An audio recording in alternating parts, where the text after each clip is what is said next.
हाय दोस्तों, मैं आज से स्वागत करता हूं आपका पैशन कंपटीशन में। आज हम लोग केवीएस 2016 के पेडागोजी के प्रश्नों को देखेंगे। इसके पहले हमने केवीएस 2016 के पेडागोजी के 20 प्रश्नों को डिस्कस किया हुआ था।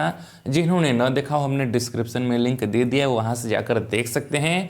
आइए आज 10 प्रश्नों को और डिस्कस करते हैं, फिर बचे हुए 10 प्रश्नों को नेक्स्ट वीडियो में डिस्कस करेंगे। पहला प्रश्न है कि निम्नलिखित में से ऐसी सर्वाधिक प्रभावी विधि कौन सी है जिसका प्रयोग बच्चों में सामाजिक मूल्यों का विकास करने में किया जा सके। पहला है, अध्यापक द्वारा अपने आचरण को इस प्रकार प्रस्तुत करें ताकि वे उस एक प्रतिरूप को समझने लगे। दूसरा है, उन्हें महान व्यक्तियों के विषय में बताना। तीसरा है, अच्छी नैतिक कहानियाँ बताते रहना। चौथा है, उन्हें समाज द्वारा स्वीकृत मूल्य और लोक प्रथाओं में अनुशासित करना। तो इसका सही जवाब है ऑप्शन नंबर 1 कि अध्यापक द्वारा अपने आचरण को इस प्रकार प्रस्तुत करें ताकि वे बच्चे उस एक प्रतिरूप को समझने लगे। आइए नेक्स्ट क्वेश्चन देखते हैं। नेक्स्ट है कि अव्यक्त अथवा अंतर्निहित संदेश जो विद्यार्थियों को विद्यालय में प्राप्त होते हैं, निम्नलिखित में से कौन सी पाठ्यचर्या कहलाती है।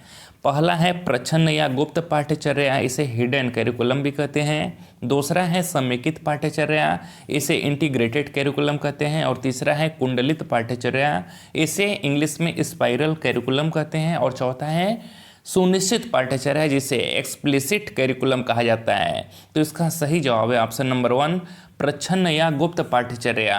अव्यक्त अथवा अंतर्निहित संदेश जो विद्यार्थियों को विद्यालय में प्राप्त होते हैं, उन्हें प्रच्छन्न या गुप्त पाठ्यचर्या हिडन करिकुलम कहा जाता है।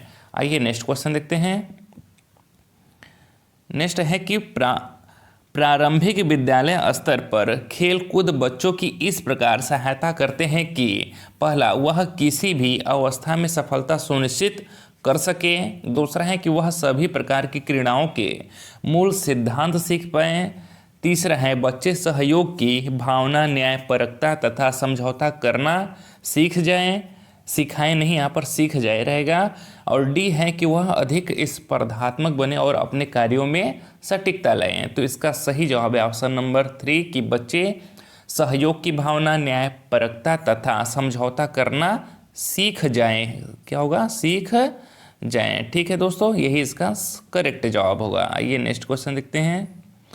नेक्स्ट है कि स्किनर के अधिगम सिद्धांत के अनुसार यदि व्यवहार को नियंत्रित करना हो तो व्यक्ति को कैसे नियंत्रित करना चाहिए। पहला है दंड देकर यानी कि पनिशमेंट देकर। दूसरा है प्रबलन द्वारा, रेनफोर्समेंट द्वारा। तीसरा है अनुक्रिया करके यानी कि रिस्पॉन्स देकर। यह चौथा है परफॉर्मेंस यानी कि निष्पादन द्वारा। तो इसका सही जवाब है ऑप्शन नंबर बी प्रबलन द्वारा। ठीक है, बीएफ स्किनर को ऑपरेटन कंडीशन के जनक के रूप में जाना जाता है। किसके रूप में? ऑपरेंट कंडीशनिंग के रूप में, के जनक के रूप में जाना जाता है। स्किनर के अधिगम सिद्धांत के अनुसार यदि व्यवहार को नियंत्रित करना हो तो व्यक्ति को प्रबलन को नियंत्रित करना चाहिए। आइए नेक्स्ट क्वेश्चन देखते हैं। नेक्स्ट है कि निम्नलिखित में से कौन सा विकास का सिद्धांत नहीं है। Which of the following is not a principle of development. पहला है विकास एक सतत प्रक्रिया है यानी कि development is a continuous process है। यह सही बात है, विकास निरंतर चलने वाली प्रक्रिया है, सतत प्रक्रिया है। दूसरा है कि विकास की सभी प्रक्रियाएं परस्पर जुड़ी हुई हैं, ऑल प्रोसेसेस ऑफ डेवलपमेंट और इंटरकनेक्टेड। यह भी सही है। अगर हमारा संवेगात्मक विकास प्रभावित होता है तो इसके साथ साथ हमारा शारीरिक विकास भी प्रभावित होता है, हमारा संज्ञानात्मक विकास भी प्रभावित होता है और हमारा सामाजिक विकास भी प्रभावित होता है। ठीक है दोस्तों, एक के साथ सभी कोरिलेटेड हैं, परस्पर जुड़ी हुई हैं।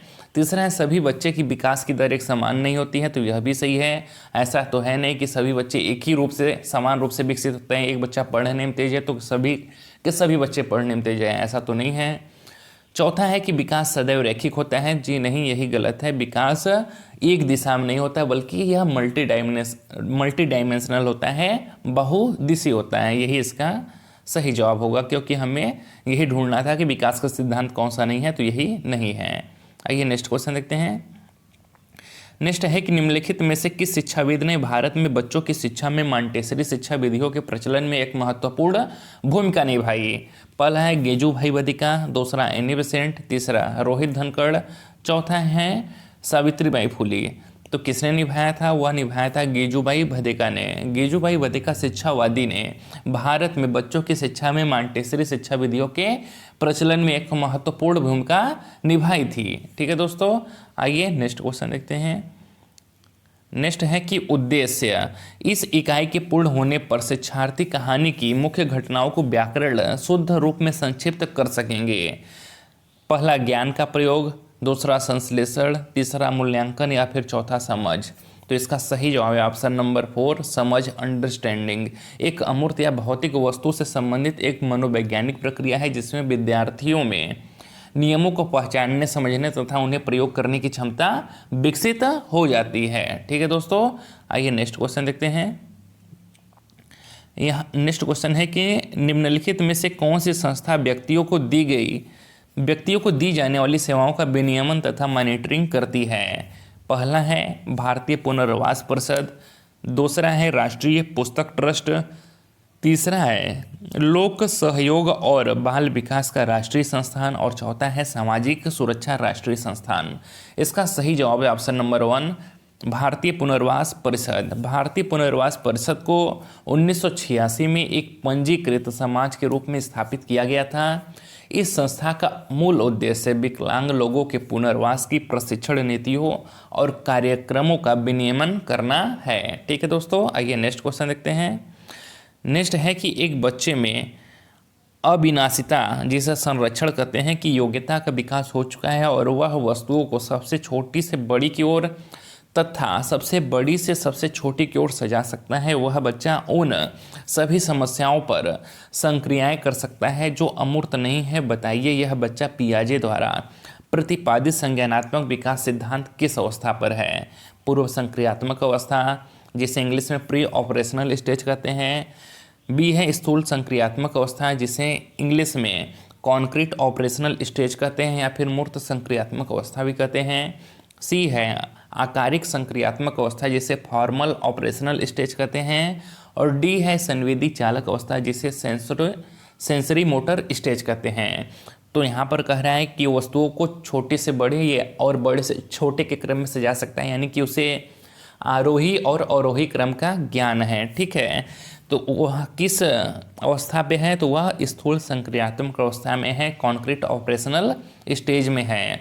और इस अवस्था में बच्चे का जो एज होता है वह 7 से 11 वर्ष होता है। ठीक है दोस्तों, आइए नेक्स्ट क्वेश्चन देखते हैं। और इस वीडियो का लास्ट प्रश्न है दोस्तों, बचे हुए 2016 के 10 प्रश्नों को हम लोग नेक्स्ट वीडियो में डिस्कस करेंगे। फिर इसके बाद 2015 के पेडागोजी के प्रश्नों को डिस्कस करेंगे।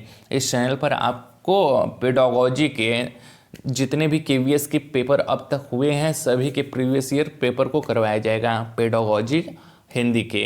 ठीक है दोस्तों, तो अगर आप केवीएस की तैयारी कर रहे हैं तो चैनल को ज़रूर से सब्सक्राइब करिएगा, क्योंकि आपके प्रीवियस ईयर क्वेश्चंस बहुत ज़्यादा हेल्प करेंगे एग्जाम के लिए। आइए देखते हैं कि यदि कोई अध्यापक अपने विद्यार्थियों के लिए सूचना संप्रेषण आधारित अध्यापन अधिगम उपागम को अपनाना चाहता है तो बताइए निम्नलिखित में से कौन सा कथन संगत नहीं है? पहला है विद्यार्थियों में उपलब्ध आईसीटी उपकरणों का प्रयोग करने की योग्यता होनी चाहिए। बी है, दूसरा है आईसीटी उपकरणों के माध्यम से विद्यार्थियों द्वारा प्राप्त ज्ञान का मूल्यांकन परीक्षा के माध्यम से होना चाहिए।